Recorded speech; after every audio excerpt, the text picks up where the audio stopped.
Forrest Carter, Malo drvo. Posvećeno plemenu Cherokee. Malo drvo. Mama je živjela još samo godinu dana nakon tatine smrti, zato sam kad mi je bilo 5 godina došao živjeti kod djeda i bake. Prema priči moje bake, među rodbinom je nakon sprovoda moje mame nastala žučna rasprava oko toga što će biti sa mnom. Stajali su u razrovanom dvorištu iza naše kolibe na padini i svađali se kod koga bih od sada trebao živjeti, dok su među sobom dijelili oslikani krevet, stol i stolice. Djed nije sudjelovao u raspravi. Stajao je od traga na rubu dvorišta po strani od gužve i baka je stajala pokraj njega. Djed je bio polu Cherokee, a baka je bila čistokrvna indijanka. Djed je nadvisivao sve nazočne, visok skoro 1,90 m, sa velikim crnim šeširom na glavi, u sjajnom crnom odijelu koje je nosio samo u crkvu i na sprovode. Baka nije podizala pogled sa zemlje, ali djedov je pogled preko glava gomile bio uperen u mene. I tako sam prešao preko dvorišta, čvrsto se primio za njegovu nogu i kad su me pokušali odvesti, nisam je puštao. Baka je pričala da nisam vrištao ni plakao, samo sam se čvrsto držao. Nakon podužeg natezanja, pri čemu su oni vukli, a ja nisam puštao, djed je stavio svoju veliku ruku na moju glavu. Pustite ga na miru, rekao je. I tako su me pustili na miru. Djed je rijetko govorio pred većim brojem ljudi, ali kad je govorio, naglasila je baka, ljudi su ga slušali.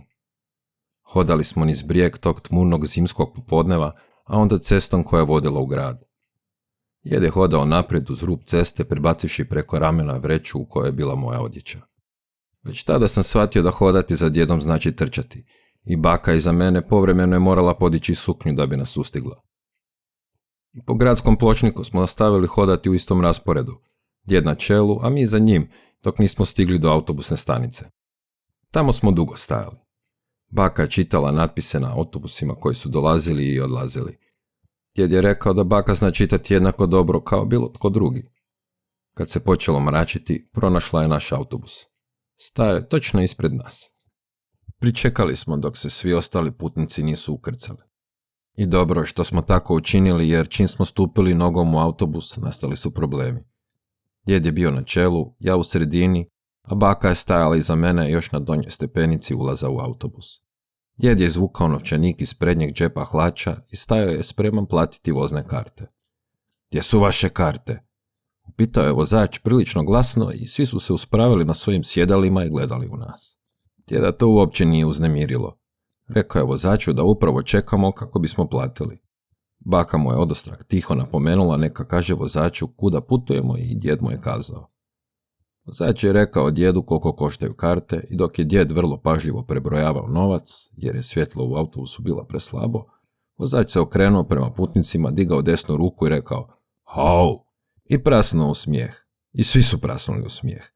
Tada sam se počeo bolje osjećati znajući da su prijateljski nastrojeni i ne zamjeraju nam što nismo imali vozne karte. Onda smo pošli prema stražnjem dijelu autobusa i tamo sam vidio jednu bolesnu ženu. Oko očiju je bilo neprirodno crnilo, a usne su je bile jarko crvene kao od krvi. Kad smo prošli pokraj nje, stavila je ruku iznad usta i zavrištala. Wahoo! Ali sigurno je ubrzo prestalo boljeti jer se počela smijati i svi ostali su se smijali. Čovjek koji je sjedio pokraj nje se također smijao i pritom se lupao po nozi. Imao je veliku sjajnu kopču na kravati pa sam znao da su oni bogati i mogu platiti liječnika ako im je potreban. Sjedio sam u sredini između djeda i bake. Baka je ispružila ruku preko mene i pomilovala djedovu ruku i on je položio svoju ruku na njezinu na mom krilu. To mi je godilo i tako sam zaspao. Bilo je već gluho doba noći kad smo se iskrcali iz autobusa na rub pošljunčane ceste. Djed je odmah krenuo, a baka i ja za njim. Bilo je jako hladno. Mjesec je sjao velik kao polovica debele lubenice i srebrio cestu koja je zavijala pred nama. Tek kad smo s pošljunčane ceste skrenuli na zemljani put obrastao travom po sredini između brazda od kotača, primijetio sam planine. Bile su tamne i sjenovite, a polumjesec je stajao točno iznad jednog grebena tako visokog da je čovjek morao jako zabaciti glavu unatrag da bi ga vidio. Zadrhtao sam koliko su planine bile crne. Iza sebe sam čuo baku kako kaže: Wells, na izmaku je snage. Djed je zastao i okrenuo se. Spustio je pogled prema meni, ali veliki je šešir bacao sjenu na njegovo lice, pa ga nisam mogao dobro vidjeti. Izmoriti se do iscrpljenosti dobro čini kad nekog izgubiš, rekao je, okrenuo se i nastavio hodati, ali sad je bilo lakše sustizati ga. Hodao je sporije, pa sam zaključio da je i on postao umoran. Nakon što smo dugo tako hodali, skrenuli smo sa zemljanog puta na usku stazu i krenuli prema planinama.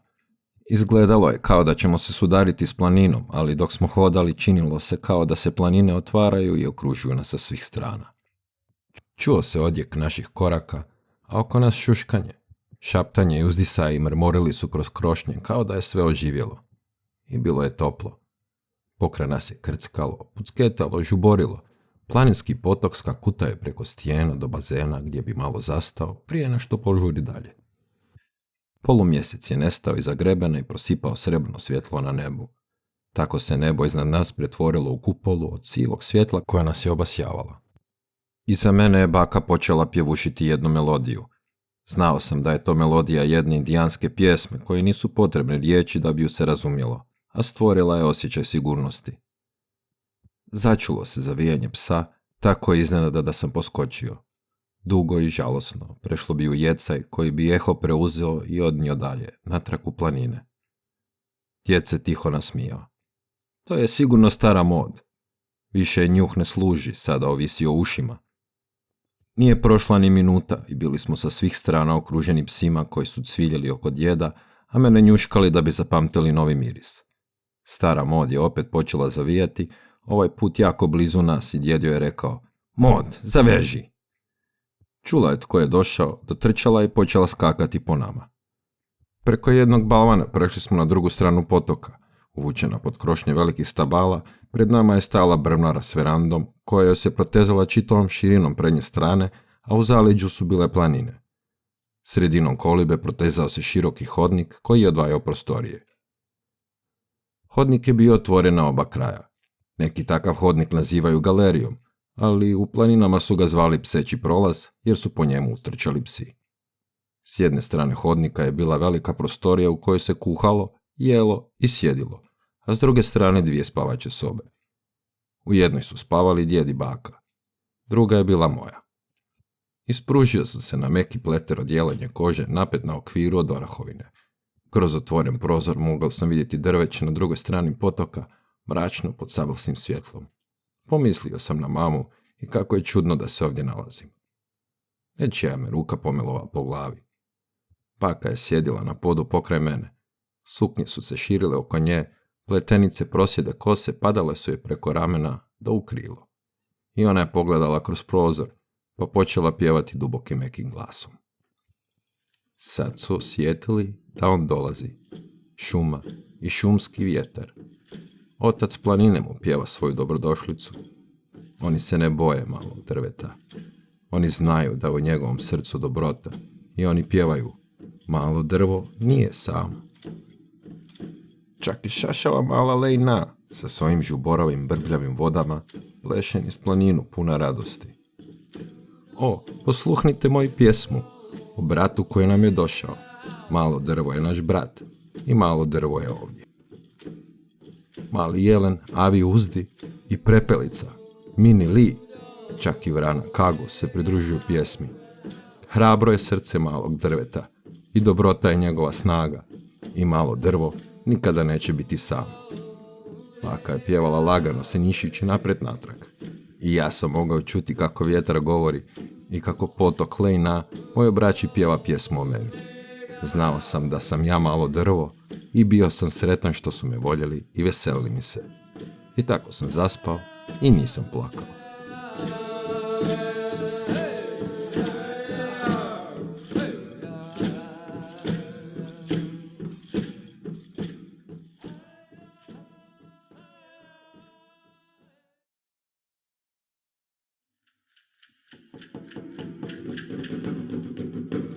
Put. Pak je za moje mokasine trebalo tjedan dana rada svake večeri. Radila je tiho pjevušići, sjedeći u svojoj stolici za ljuljanje koja tiho škripala pod njezinom malom težinom pred kaminom u kojem je pucketala vatra od čurnatih borovih cjepanica. Jednim povijenim nožem rezala je jelenju kožu i pravila vrpce kojima je opšivala rubove. Kada su mokasine bile gotove, umočila ih je u vodu i ja sam ih mokro obuo i hodao po njima po sobi tamo amo, dok se nisu osušile i pasale mi kao salivene, mekane, elastične i lagane poput zraka. Dok sam ih jutra obuo tek na kraju, nakon što sam već bio odjenuo treger hlače i zakopčao jaknu. Bilo je mračno i hladno, prerano čak i za šaputanje jutarnjeg povetarca u krošnjama drveća. Djed je bio rekao da mogu s njim na gornju stazu ako na vrijeme ustanem, ali da me on neće probuditi. Muškarac ujutro ustaje snagom vlastite volje, rekao je i pritom se nije nasmiješio. No djed je tog jutra nakon ustajanja napravio priličnu buku. Bubnuo je o zid moje sobe i neobično glasno razgovarao s bakom, tako da sam ih čuo, pa sam prvi izašao van i čekao sa psima u mraku. Aha, tu si. Djed je zvučao kao da je iznenađen. Yes, sir, rekao sam i trudio se da mi glas ne zazvuči ponosno. Djed je pokazao prstom prema psima koji su skakali mašući repovima. Vi ostajete tu, naredio je, a oni su podvukli repove i cviljali i moljakali i stara ovdje sjela i počela zavijati. Ali nisu naslijedili. Stajali su na okupu u žalosnoj gomili i promatrali dok smo se udaljavali čistinom. Već prije sam s djedom bio prošao donjom stazom koja je vodila uz obalu potoka, prateći zavoje i vijuganja uske doline do mjesta na kojem se proširivala u livadu, na kojoj je djed imao štalu u kojoj je držao mazgu i kravu. Ali ovaj put smo išli gornjom stazom koja je skretala na desno, ukoso se uspinjući u spadinu iznad doline. Kaskao sam za djedom i osjećao u nogama strmi uspon staze. I još nešto drugo sam osjećao kroz moje mokasine. Monola, majku zemlju. Bilo je upravo onako kao što mi je baka rekla da će biti. Monola bi se čas propela i gurnula me, čas popustila i povukla se. Osjećao sam korenje isprepleteno kroz njezino tijelo i živu vodu duboko u njoj, njezinu krv. Bila je topla i živahna, igrala se sa mnom na svojim prstima, upravo onako kao što mi je baka rekla da će Monola činiti. Hladni je zrak pretvarao moj dah u oblačiće magle. Potok je žuborio duboko ispod nas. Gole grančice su otpuštale kapljice vode s ledenih zubaca koji su ih kitili. Kad smo se popeli na veću visinu, staza je mjestimično bila prekrivena ledom. Siva svjetlost je polako rastjerivala tamu. Djed se zaustavio i pokazao prstom na nešto u stazu. Evo ih, tragovi divljeg purana. Vidiš li ih? Spustio sam se na sve 4 i vidio tragove. Mali ravni otisci koji su se u zrakastem rasporedu širili iz okruglih udubljenja. A sada ćemo, rekao je djed, napraviti klopku. Sišao je sa staze i hodao uokolo dok nije našao šuplji panj. Očistili smo ga najprije od lišća, potom je djed izvukao svoj dugi nož i počeo zarezivati uz pužvasto trulo drvo, a onda smo ga rukama vadili šupljine i razbacivali uokolo po suhom lišću. Kada smo izdubili tako duboku rupu da sam se ja u njoj mogao pružiti, djed me je izvukao van pa smo dovukli grane kojima smo zatvorili ulaz. A onda smo po tim granama posuli debeli sloj suhog lišća. Tada je djed svojim dugim nožem iskopao jedan žlijeb koji je vodio od tragova purana do u klopku. Po žlijebu je posuo zrna crvenog indijanskog kukuruza i još je punu šaku zrnja bacio unutra u klopku. Sada ćemo otići, rekao je i ponovo se počeo uspinjati stazom. Led koji je prekrivao zemlju poput šećerne glazure krckao nam je pod nogama. Planina pred nama bila je sve bliže i bliže dok se udolina duboko ispod nas pretvaralo u usku pukotinu na čijem dnu se potok presijavao kao oštrica čeličnog noža. Kada su prve zrake sunca dodirnule vrh planine s one strane udoline, sjeli smo na lišće pokraj staze. Djed je iz džepa izvukao slane kekse i jelenje meso za mene. Dok smo jeli, gledali smo planinu. Sunce je obasjalo vrh poput eksplozije koja je ispunila zrak pljuskovima blještavila. Oči su me boljele pri pogledu na presijavanje leda kojim su bile prekrivene krošnje drveća, a to se blistanje kao val spuštalo niz planinu. Sunce je protjerivalo noćne sjene. Jedna vrana je poslala 3 prodorna krika kroz zrak, javljajući da smo tu.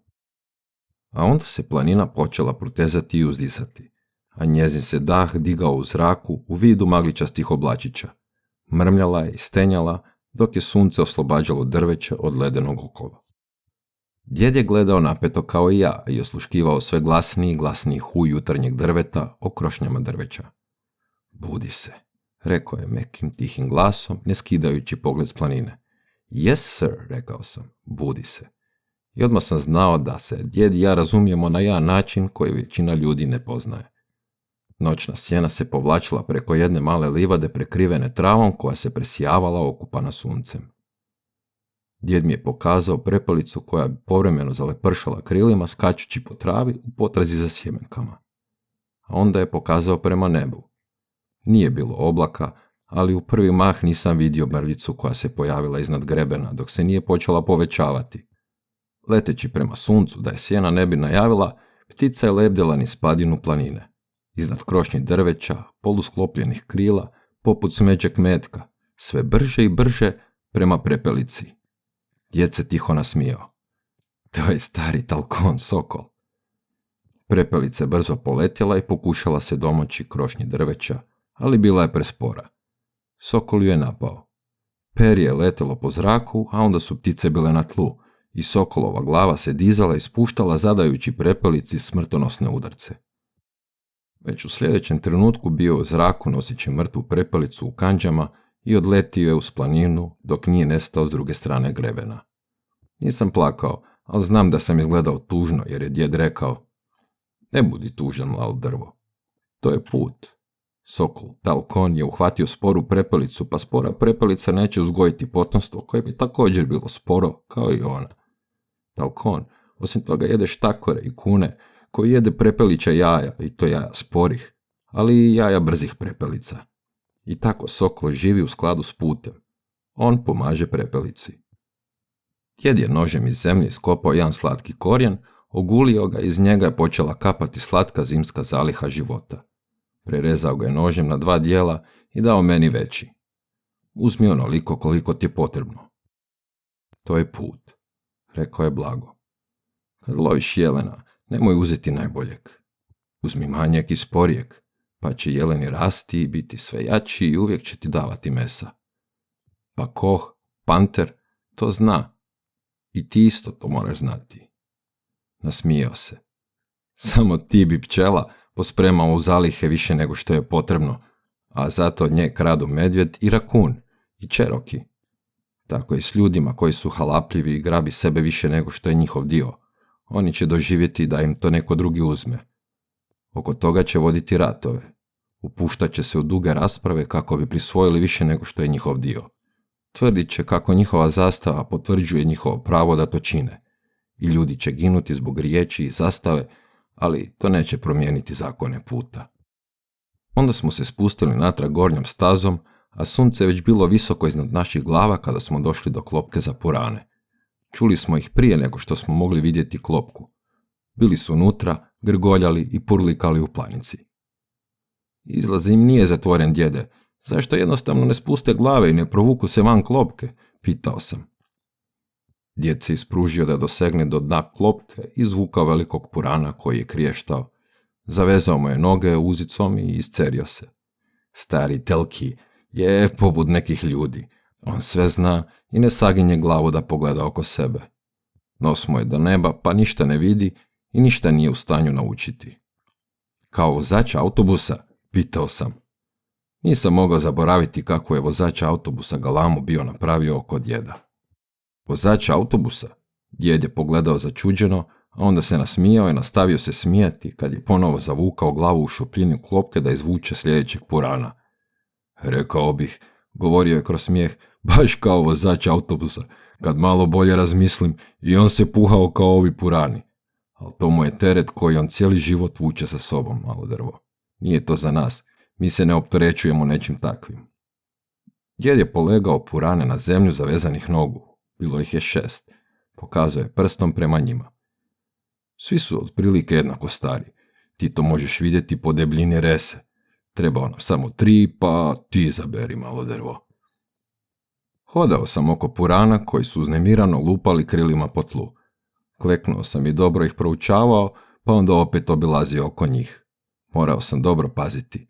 Na sve 4 sam puzao među njima, dok se nisam odlučio za 3 najmanja koja sam mogao izabrati.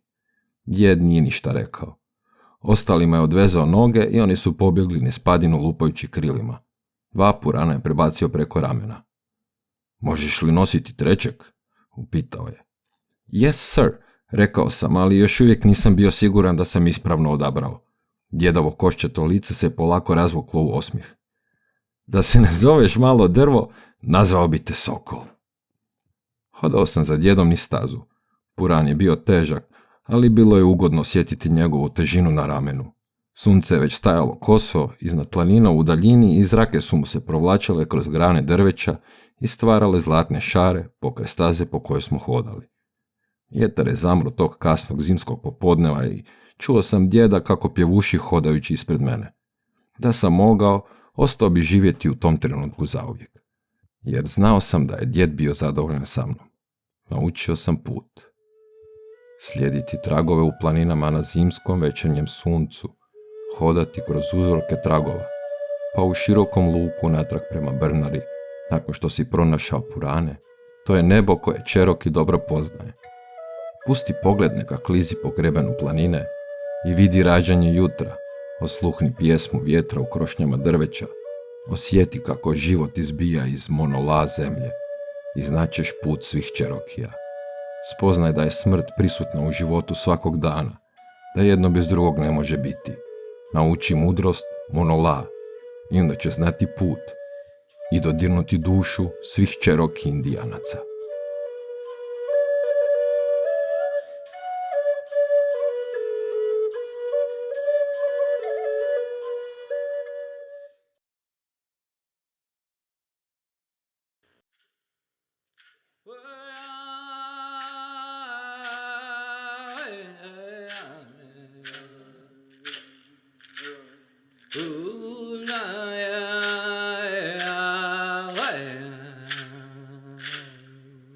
Sjene na zidovima kolibe.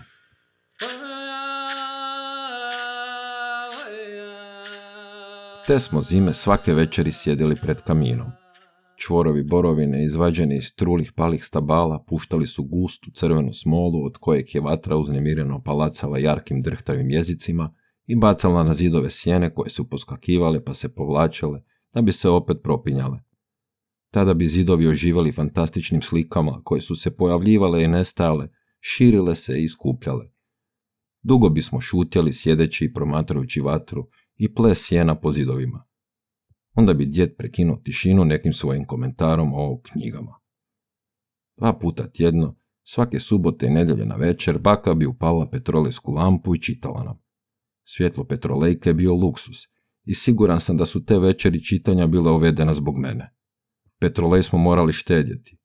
Jednom mjesečno ja i djed bismo otišli do naselja i ja bi nosio kanticu s petrolejem čiji je kljun bio pažljivo zatvoren čepom od korijena, tako da se ni jedna kap ne bi prolila na putu do kuće. Punjenje kantice koštalo je 10 centi i djed mi je ukazivao veliko povjerenje time što je dopuštao da nosim kanticu cijelim putem do naše Brnare. Svaki put kad smo išli u naselje, pokazali bismo knjižičarki popis knjiga koje je baka sastavila, a vratili joj knjige koje je baka poslala natrag. Baka sigurno nije znala imena modernih pisaca, jer na popis je uvijek stavljala ime gospodina Shakespearea. Bilo što od njega što još nismo čitali, napisala bi baka koja nije znala naslove. Ponekad bi to djeda uhvatilo u prilične nevolje s knjižičarkom. Ona bi otišla do polica, izvukla razne priče od gospodina Shakespearea i pročitala naslove. Ako se djed ne bi mogao sjetiti nekog naslova, morala bi mu pročitati jednu stranicu. Ponekad bi joj djed rekao neka nastavi čitati, pa bi pročitala i po nekoliko stranica. Ponekad bi ja prepoznao priču prije djeda i tada bih potegnuo djeda za nogavicu hlača i kimnuo mu glavom u znak da smo to već čitali, ali iz toga je nastala neka vrsta natjecanja između djeda i mene. Djed bi knjigu pokušao prepoznati prije mene, pa se onda predomislio, što bi jako zbunulo knjižničarku.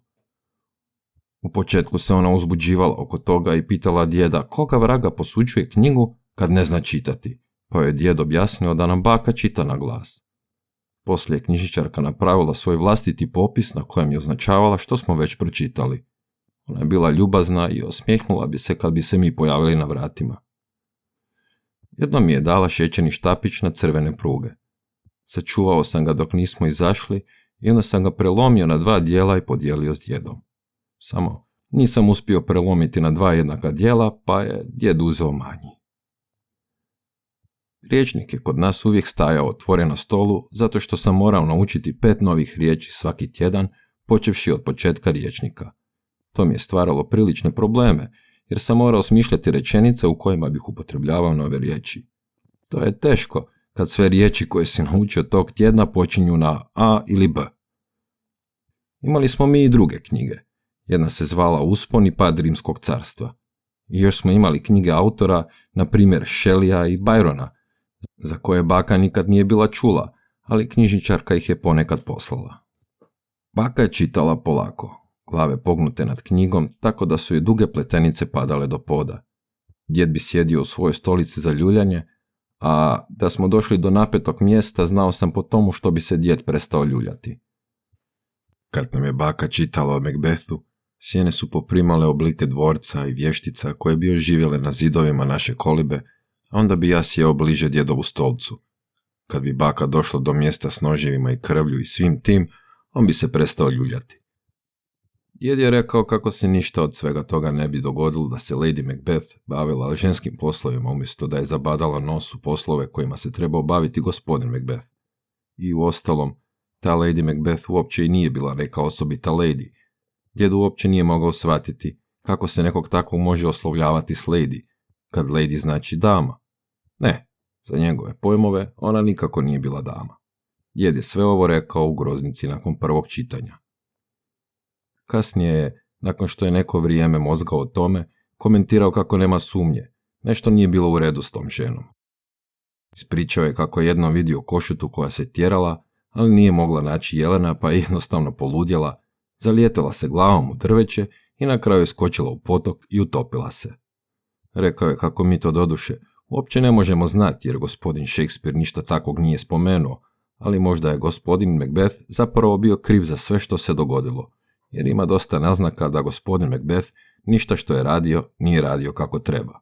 Sve to skupa djedu nije dalo mira i još si je dosta dugo razbijao glavu time, sve dok na kraju nije zaključio da je najveći dio krivnje ipak snosila gospođa Macbeth, jer je mogla i nekako drugačije izbaciti bijes i jad iz sebe, na koncu konca čak i lupajući glavom o zid ako ništa drugo, umjesto što je ubijala čeljad. Što se tiče ubojstva Juliusa Cezara, djed je bio na Cezarovoj strani. Rekao je da ne odobrava baš sve što je gospodin Cezar radio, a zapravo ni ne možemo znati što je sve gospodin Cezar radio. Ali su Brutus i ostali bili šljam i ološ najgore vrste za koju je ikad čuo. Tako se prišuljati tipu, toliko njih na njega jednog, pa ga izbosti nožem na mrtvo. Ako se u nečemu nisu slagali sa gospodinom Cezarom, rekao je djed, trebali su mu to reći i riješiti problem razgovorom. Djed se oko toga toliko uzbudio da ga je baka morala smirivati. Mi smo svi, rekla je, u ovoj stvari na strani gospodina Cezara, pa prema tome nema s kime raspravljati i uostalom sve se to tako davno dogodilo da ona čisto sumnja kako se tu išta više može učiniti. Ali prava je nevolja nastala tek oko Georgea Washingtona. Kako biste razumjeli zašto je to djedu toliko značilo, moram vam ispričati još neke stvari o njegovu životu. Djedovi neprijatelji su bili svi prirodni neprijatelji čovjeka koji živi u planinama.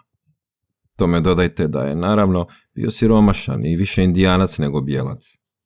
Danas bi se, pretpostavljam, njegove prijatelje zvalo establishmentom, ali djed je sve njih, bio to šerif, policajac, utjerivač poreza ili političar, bez obzira kakvih uvjerenja nazivao zakon. I pod time je podrazumijevao moćna čudovišta koja nisu vodila računa o tome kako će mali čovjek preživjeti. Djed je govorio kako je tek kao potpuno odrastao i ugledan čovjek saznao da je protuzakonito praviti viski. Pričao je da je imao jednog bratića koji to nikad nije ni saznao i otišao je grob, a da to nije znao. Taj njegov bratić uvijek sumnjao da ga je zakon uzeo na zub zato što nije ispravno glasao, ali on nikada nije uspio dokučiti kako se ispravno glasa. Djed je vjerovao da je njegov bratić prerano završio u grobu, zato što je za vrijeme svakih izbora bio toliko zabrinut oko toga kako ispravno glasati, ne bi li skinuo nevolju s vrata. Postao je toliko nervozan zbog toga da je počeo previše piti i to ga je na kraju i ubilo. Djed je rekao da njegovog bratića na duši imaju političari. Kad bismo imali načina provjeriti, rekao je, izašlo bi na vidjelo da su političari odgovorni za skoro sve koliko ubijanja u povijesti. Kada sam puno godina kasnije čitao o povijesti, otkrio sam da je baka preskočila poglavlja u kojima je pisalo da je George Washington ratovao protiv Indijanaca i čitala je samo dobre stvari o Georgeu Washingtonu kako bi djed imao nekoga kome se može diviti. On uopće nije poštivao Andrew Jacksona, niti, kao što sam već rekao, i kojeg drugog političara kojeg se mogu sjetiti. Nakon što je saslušao što je baka pročitala o Georgeu Washingtonu, djed ga je počeo često spominjati, polažući u njega nadu kao u primjer kako je ipak moguće da se dobar čovjek bavi politikom. Da se baki nije omaklo i dok nije pročitala o porezu na viski. Pročitala je da je George Washington namjeravao obvezati proizvođače viskija na plaćanje poreza i da je pripremao odluke tko ima pravo praviti viski, a tko nema. Pročitala je kako gospodin Thomas Jefferson rekao Georgeu Washingtonu da je u krivu, jer siromašni farmeri u planinama nemaju ništa osim malih komadića zemlje na obroncima planine i ne mogu uzgojiti puno kukuruza kao što to mogu vlasnici zemlje u ravnici. Pročitala je kako je Thomas Jefferson upozorio da farmeri u planinama mogu izvući neki profit iz kukuruza koji proizvedu jedino ako od njega naprave viski i da je zbog takve politike već bilo nevolja u Irskoj i Škotskoj. Zapravo, otud i potječe zagorjeni okus škotskog viskija, jer su bježeći pred kraljevim ljudima ostavljali svoje kotlove predugo na vatri. Ali George Washington nije poslušao Thomasa Jeffersona, nego je uveo porez na viski. Djed je ostao duboko povrijeđen kad je to čuo. Prestao se ljuljati u svojem stolcu, ali nije rekao ništa, samo je buljio u vatru izgubljenim pogledom. Bak je bilo žao zbog toga.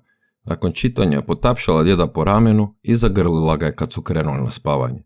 Mene je ta stvar pogodila skoro jednako kao i djeda. Koliko je to djed uzeo k srcu, shvatio sam tek mjesec dana kasnije kad smo on i ja hodali putem prema naselju. Najprije smo se spustili uskom stazom pa zemljanim putem posred kojeg je rasla trava, a onda smo ostatak puta hodali uz rub ceste. Povremeno bi pokraj nas projurio neki auto, ali djed se nikad nije osvrtao na njih jer nikad nije htio da nas neko poveze. Ali tada se jedan automobil iznenada zaustavio pokraj nas. Bio je to otvoreni automobil, bez prozora, s platnom razapetim umjesto krova. Čovjek koji je sjedio unutra bio je odjeven kao političar i bio sam uvjeren kako djed neće htjeti da nas on poveze, ali doživio sam iznenađenje. Tip se nagneo prema nama i viknuo da bi naglasio zvuk motora. Hoćete da vas povezem? Djed je zastao na trenutak i onda rekao, hvala, i sjeo, davši mi znak neka sjednemo do straga. I tako smo krenuli i ja sam bio jako uzbuđen kad sam vidio kako brzo stabla pomiču pokraj nas. Morate znati da je moj djed uvijek stajao i sjedio ravan kao svijeća, ali u auto to bilo nemoguće jer je krov bio prenizak, a on je imao šešir na glavi i bio je previsok. Nije se želio pognuti pa je bio prisiljen nagnuti cijeli gornji dio tijela prema naprijed, ravnih leđa. Zato je izgledalo kao da proučava kako političar vozi ili možda cestu pred nama. To je političara činilo nervoznim, vidio sam to po njemu, ali djed na to nije obraćao ni najmanju pažnju. Naposljetku je političar upitao, idete u grad? Djed je rekao, da. Još neko vrijeme smo se tako vozili. Jeste li farmer? Djelomično, govorio je djed. Ja sam profesor na državnom koledžu za nastavnike, rekao je profesor, i meni se učinilo da je zvučao prilično uobraženo, mada sam bio ugodno iznenađen činjenicom da možda i nije bio političar. Djed je šutio. Jeste li vi Indijanci? Upitao je profesor. Da, odgovorio je djed. Aha, rekao je profesor, kao da taj podatak govori sve što se može znati o meni i djedu. Odjednom je djed okrenuo glavu prema profesoru i rekao, što znate o uvođenju poreza na viski od strane Georgea Washingtona? Izgledao je kao da će sad skočiti profesoru za vrat. Porez na viski? Viknuo je profesor jako glasno. Tako je, rekao je djed. Porez na viski. Profesor se odjednom zacrvenio i postao nervozan, pa sam shvatio da je on možda i osobno upleten u uvođenje poreza na viski. Ne znam, rekao je. Mislite li na generala Georgea Washingtona? Zar ih je bilo više od jednog? Upitao je djed iznenađeno. I ja sam bio iznenađen. Ne, rekao je profesor, ali ja ne znam ništa o tome. Što je meni zvučalo sumnjivo, a vidio sam da se ni djedu baš nije svidjelo. Djed je proučavao cestu ispred nas kroz prednje staklo i tada sam shvatio zašto je prihvatio ponuđenu vožnju. Djed je opet progovorio, ali u njegovom glasu se nije čulo mnogo nade. Znate li vi, je li George Washington nikad bio ranjen u glavu? Mislim, možda ga je u nekoj od svih onih bitaka neki metak okrznuo po glavi. Profesor nije gledao djeda i izgledao je sve nervoznije i nervoznije. Mucao je, ja predajem engleski i ne znam ništa o Georgeu Washingtonu. Stigli smo do ruba naselja i djed je rekao da mi tu izlazimo, mada nismo bili ni blizu odredišta. Kako smo izašli iz auta, djed je skinuo šešir da se zahvali profesoru, ali čim su nam noge dotakle zemlju, već dao gas i odjurio u oblaku prašine. Djed je rekao kako se od takvih tipova ne treba ni očekivati finije ponašanje. Složio se sa mnom da je profesor bio sumnjiv i kako je lako moguće da je to zapravo bio političar koji se samo pravio da je profesor. Rekao je da se mnogi političari muvaju uokolo među poštenim narodom, pretvarajući se da nisu političari. Ali možda je stvarno ipak profesor, napomenuo je, jer je bio čuo kako su ti profesori većinom čaknuti. Djed je ponovio pretpostavku da je George Washington ipak dobio po glavi na ovaj ili na onaj način, bar jednom u svim tim bitkama u kojima je sudjelovao, što bi moglo objasniti postupak kao što je uvođenje poreza na viski. Spomenuo je jednog svog strica kojeg je mula ritnula u glavu i koji poslije toga više nikad nije bio baš normalan. Iako je po djedom osobnom mišljenju koje dotad nikad nije javno izrekao, u nekim prilikama taj njegov stric to možda iskorištavao. Kao kad ga je jedan muž koji je iznenada došao doma zatekao u krevetu sa svojom ženom. Stric je tada na sve četiri istrčao u dvorište, počeo se valjati po zemlji kao svinja i jesti prašinu. Ali, napomenuo je djed, niko nije mogao prosuditi je li on to stvarno gutao ili se samo pravio. A ponajmanje je u to mogao biti siguran tip o čejoj se ženi radilo. Djed je rekao da je njegov stric doživio duboku starost i umro mirno smrću u svom krevetu. Bilo kako bilo, nije njegovo da o tome sudi. Ali meni je djedova pretpostavka o Georgeu Washingtonu djelovala uvjerljivo, a time se mogu objasniti i neki drugi problemi koje je imao George Washington.